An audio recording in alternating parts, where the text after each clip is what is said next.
Picture this. You are the most powerful human being on the face of the earth. Every word you speak is law. Every desire you have can be instantly fulfilled.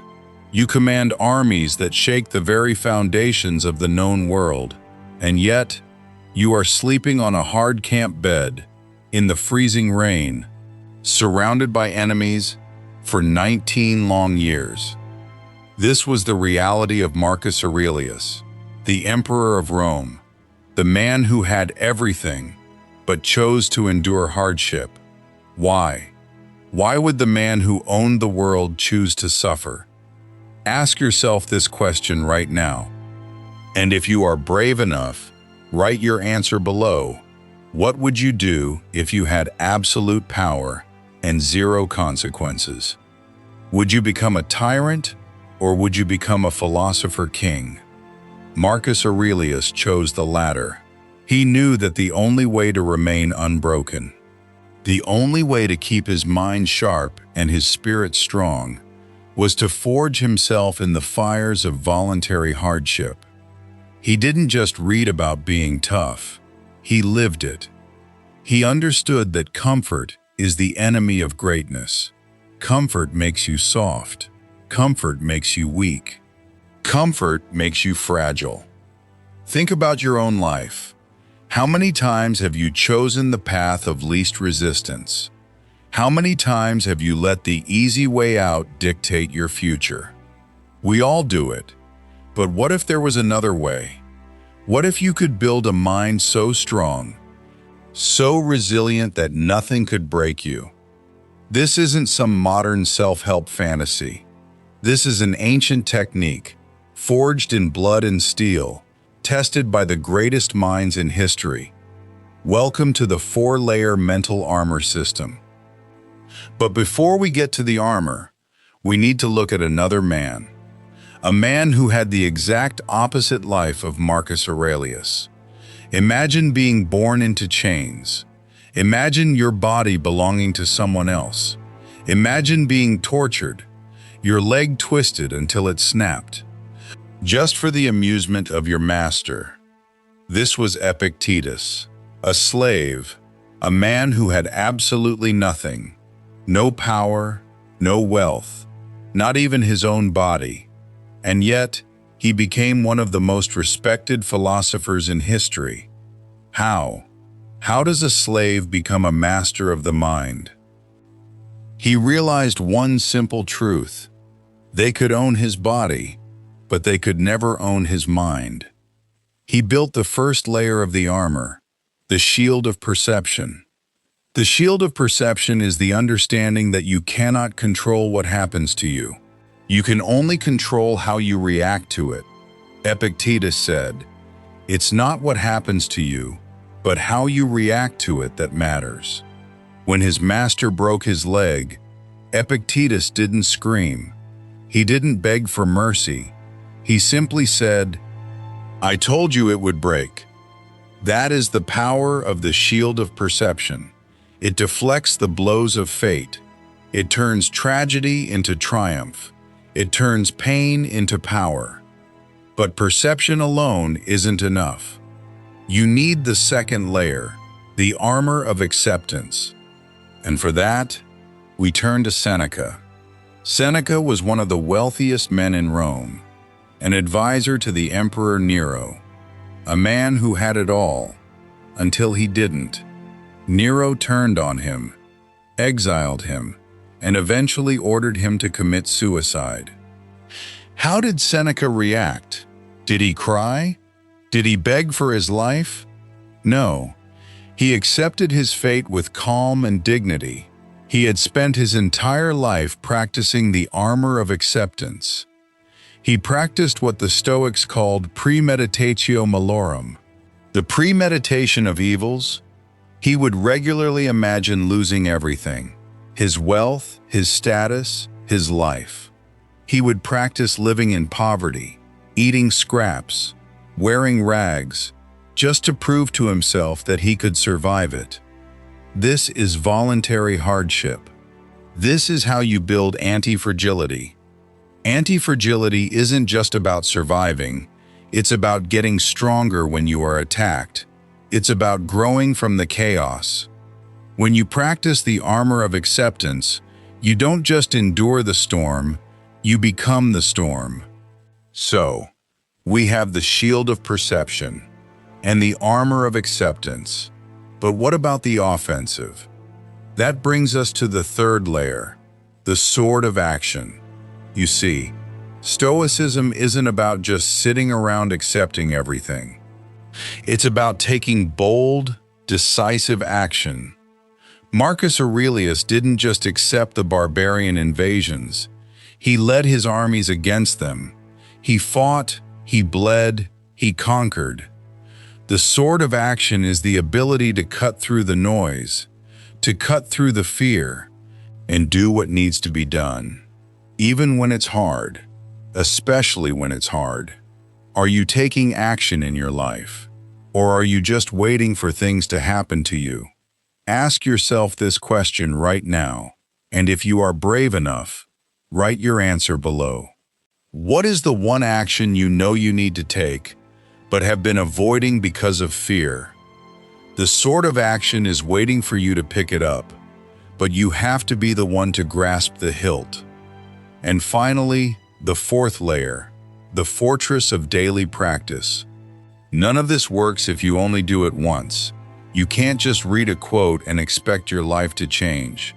You have to build the fortress brick by brick, day by day. Marcus Aurelius wrote his meditations every single night in his tent. After a long day of battle, he didn't write it for us. He wrote it for himself. It was his daily practice, his way of reinforcing the walls of his mind. What is your daily practice? What are you doing every single day to build your mental fortress? Are you scrolling on your phone? Or are you reading? Are you watching mindless videos? Or are you training your body and your mind? The choice is yours. But remember, the world is constantly trying to tear down your walls. If you aren't actively building them up, they will crumble. This ancient technique, this four-layer mental armor system, it isn't easy. It requires discipline. It requires sacrifice. It requires you to step into the fire. But the reward is absolute mental invincibility. You become completely unbreakable. The things that used to destroy you now bounce off you. The people who used to hurt you now have no power over you. You become the master of your own destiny. So, are you ready to forge your armor? Are you ready to become unbreakable? But let us dive deeper into the stories of these men, because the lessons mean nothing without the blood and sweat behind them. Think about Marcus Aurelius again, commanding the northern frontier. The cold biting through his cloak, the threat of assassination always looming.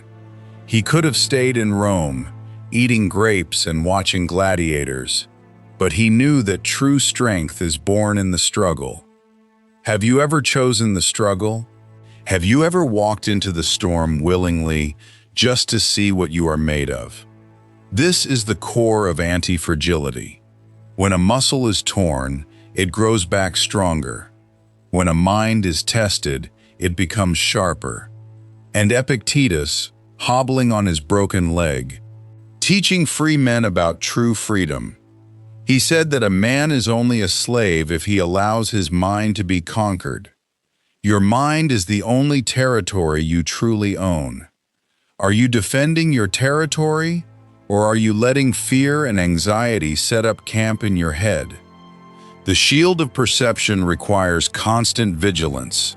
You must watch your thoughts like a hawk. You must question every negative emotion.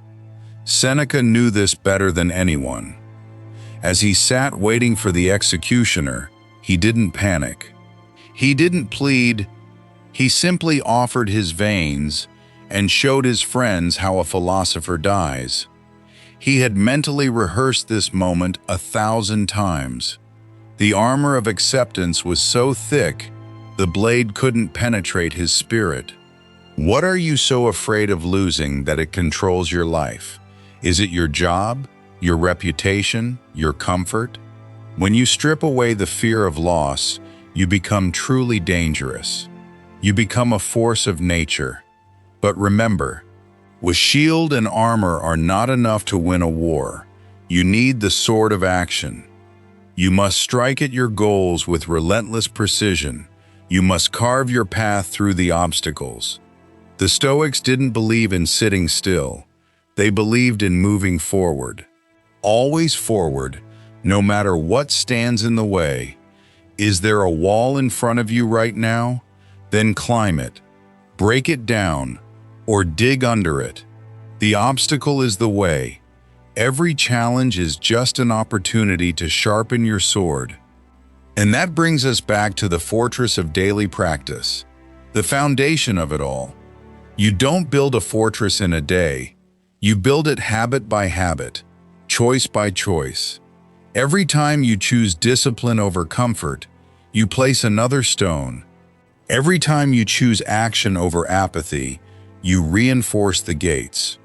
But the siege never ends. The world will always test your walls. Will you stand strong, or will you crumble under the pressure? This is the ultimate test of the four-layer mental armor system. It's not about being invincible to pain. It's about being unbroken by it. It's about taking the hits and moving forward. It's about finding peace in the chaos. It's about looking into the abyss and not blinking. Because you know, deep down, that you have the power to endure anything. You have the shield of perception to deflect the negativity. You have the armor of acceptance to weather the storms. You have the sword of action to conquer your fears. And you have the fortress of daily practice to keep you grounded. This is the ancient secret to becoming completely mentally unbreakable. And it is waiting for you to claim it. But you have to take the first step. You have to make the choice. Will you remain fragile, or will you become anti-fragile? Will you let the world break you, or will you forge yourself in its fires? The power is in your hands. The choice is yours. So, what will it be? The ancient world was built on blood and stone. It was a world that did not forgive weakness. It was a world that demanded strength. And the men who survived it, the men who thrived in it, they knew a secret that we have forgotten. They knew that true power does not come from what you control outside of yourself. True power comes from what you control within. Think of the armies of Rome, the mightiest force the world had ever seen. And yet, their greatest emperor spent his nights writing to himself, reminding himself not to be corrupted by his own power. Marcus Aurelius wrote, "The mind in itself has no needs, except for those it creates itself." He understood that if he could master his own desires, his own fears, he could master the world. Are you mastering your desires, or are they mastering you? Every time you reach for that quick hit of dopamine, every time you give in to distraction, you are surrendering a piece of your mental fortress. You are letting the enemy through the gates. But the beauty of the Stoic path is that it is never too late to rebuild. Even if your fortress is in ruins, even if your walls have been breached, you can start laying stones again today. You can pick up the sword of action and start fighting back. You can strap on the armor of acceptance and face the reality of your situation. You can raise the shield of perception and stop letting every little inconvenience ruin your day. This is not a theoretical exercise. This is a battle for your soul. The world wants you distracted. It wants you compliant. It wants you fragile. Because a fragile mind is easy to control. But an unbreakable mind, a mind forged in the fires of voluntary hardship, that mind is dangerous. That mind can change the world. So, will you join the ranks of the unbroken? Will you stand with Marcus, with Epictetus, with Seneca, against the tide of modern weakness? The Stoics were not just philosophers. They were warriors. They were statesmen. They were men who faced the darkest aspects of the human condition. They did not hide from pain. They embraced it. They used it as fuel. Think about the sheer willpower required to wake up every day in a frozen camp, knowing that assassins might be waiting in the shadows. Marcus Aurelius did this for 19 years. 19 years of constant vigilance, constant stress, constant danger. And yet, his meditations are filled with gratitude, with peace, with a profound acceptance of his fate. How is that possible? How can a man surrounded by death and betrayal be so calm? It is because he had forged his mental armor, layer by layer. Day by day, he knew that the only true harm that could come to him was the harm he allowed to enter his own soul. No sword can cut your character. No poison can taint your virtue. No army can conquer your will, unless you let them. That is the ultimate lesson of Stoicism. You are the master of your own soul. But mastery requires practice. Mastery requires repetition. Mastery requires discipline. You cannot build a fortress in a single day, and you cannot build a strong mind with a single thought. It takes years of dedication, years of choosing the hard path, years of facing your fears. But the result is a life of true freedom. Freedom from anxiety, freedom from anger, freedom from the petty distractions of the modern world. You become a rock in a raging river. The water crashes against you, but you remain unmoved. Will you walk this path? Will you take up the sword and shield? The time for hesitation is over. The time for action is now. Step into the fire and let it forge you. If these ancient words are speaking to something deep inside you, then stay with us on this journey, because we are only scratching the surface. The path of the Stoic is long, and it is hard, but it is the only path worth walking. And remember, the Stoics believe that wisdom hoarded is wisdom wasted. If someone you know needs to hear this today, let them find it.